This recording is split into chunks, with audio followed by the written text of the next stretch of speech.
Some people might expect that Agile projects don't need or don't use risk management.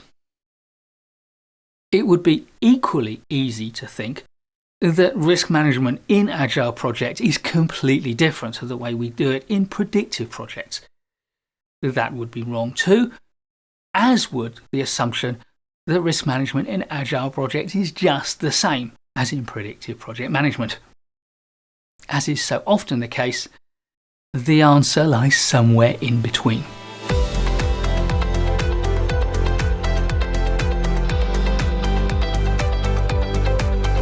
The truth is that risk management is somewhat similar and somewhat different when we compare it in predictive and agile project management contexts. Indeed, there is much that traditional predictive project managers can learn from and adapt from the way that risk management is carried out in effective agile projects. Clearly, we need to adapt the way that we do risk management to the nature of the project and its characteristics, starting, of course, with the level and types of risk that we encounter. There's also the risk attitude of your customer or your sponsor or your boss or your project board. And of course, there is the attitude to risk embedded in the culture of the sponsoring organisation itself. As you'd expect, risk management is more adaptive and more emergent in agile projects than it is in traditional predictive project management. That is to say, the way that we manage risk evolves through the project to meet the needs rather than being planned out right at the outset. Whilst the basic process of project management is the same in predictive and in agile projects, we tend to apply the risk management process at two distinct levels. Level 1 is the project level. For this, we create an overarching risk management framework for the whole project. Level 2 is the level of the iteration or sprint.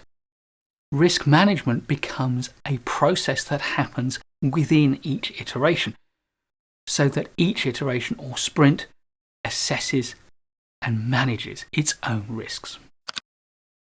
The risk management process that we apply at both of these levels can be illustrated in many different ways. The way I like to explain it is as a 5-step recursive process. First, we identify the risks that we have, and then secondly, we analyse them so that we can understand and prioritise those risks. Third, we plan for how we are going to manage those risks to bring them to an acceptable level or remove them completely. And fourth, we implement our plan and take action to manage the risks. And fifth, we monitor our progress and control our risk management process before cycling back to check whether, if we haven't been successful, we need to create a new plan and take more action. And of course, from time to time, we may want to reanalyze the risks we've had or even identify whether there are new risks emerging within our project or iteration. However, there are elements of risk management that differ in agile projects. First, the adaptability of agile project management is a response to risk. Where we do not have clarity about what it is we're producing right at the outset, then one way to manage the risk of that uncertainty is to adapt and learn as we go, to tackle the project in a number of iterations rather than to plan the whole thing at the outset. Because each iteration bites off only a small chunk of the requirement, it limits the risk we are taking at each iteration. Often, as risks increase, we reduce the iteration cycle time so that we're biting off smaller amounts of risk with each cycle. The second main difference is that we follow the whole risk cycle within each iteration or sprint or cycle of our product delivery. This increases the team's focus on risk And of course, because of the way that Agile uses small teams with high levels of communication and collaboration, this means you get a further enhanced focus on risk, which can be enhanced even more by discussing risks at each morning stand-up. Third, the use of a backlog is also a risk management approach. Firstly, it allows us to defer high-risk activities and user stories, usually the ones with the greatest level of uncertainty, until we have more experience. That means we can have more knowledge and therefore reduce the risk. But also by deferring high-impact user stories, we can wait until the team has more skill, more experience of working together, and therefore a greater chance of mitigating the impact of any failing. Secondly, we can use spike stories as a means of investigating uncertainties. A spike story is like a user story, but it is a story designed to investigate and answer a specific question, and therefore reduce uncertainty and risk. A spike story is also known as a time-boxed investigation, which for me is a far better description. The fourth difference is the use of sprint reviews and sprint retrospectives. And I've also done a video answering the question, what are sprint retrospectives, which also covers sprint reviews. In sprint reviews, we can also consider the impact of risks from this sprint on backlog items that we may bring into future sprints. And one use for sprint retrospectives is to sharpen the team's ability to manage risks in future sprints. The use of sprint retrospectives ensures that the team is able to hone its process and therefore get better at managing risk and delivering, and thus reducing risk, throughout the life cycle of the project.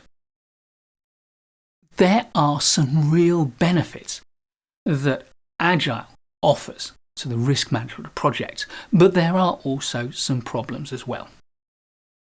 The first of the problems is that there is often no clearly defined risk manager or risk owner. The entire team is responsible for the risks, which could be a benefit, but it could also lead to people within the team shedding responsibility. That is to say, because everyone else has responsibility, then I can become complacent and not take my share of that responsibility. Secondly, the lack of ownership, alongside all of the benefits of an agile process to risk management, can lead not just to complacency, but also to a cavalier attitude to risk. Because risk management can be so effective, by reducing the likelihood of risk, it psychologically leads us to take more risks, and therefore, ironically, by being better at managing risk, we end up increasing our risk profile and taking more and bigger chances. However, the benefits of Agile working to risk management are real. Agile working encourages transparency, which means we are more likely to get better risk identification as everybody is open about what it is they're doing. Agile working also puts a big emphasis on collaboration, and that means we get to see better planning and better problem solving in the face of risks and issues. Third, Agile working puts a big emphasis on customer involvement. This can mean greater accountability for the risks and enhanced business participation in risk identification, analysis and resolution. And this level of customer involvement can also help to manage expectations amongst users. Finally, the use of stable teams in Agile project management, small teams working together for a long period of time, iteration after iteration, means the team gets better at its processes. In particular, it gets better at estimating cost and schedule. This reduces budget and schedule risk. Because all project management is fundamentally hybrid project management, I believe we should be taking as many ideas as we can from the Agile world to enhance risk management in all forms of project management. And there are many great ideas that we can harvest. And I hope you will spot 1 or 2 ideas that you can implement in your project.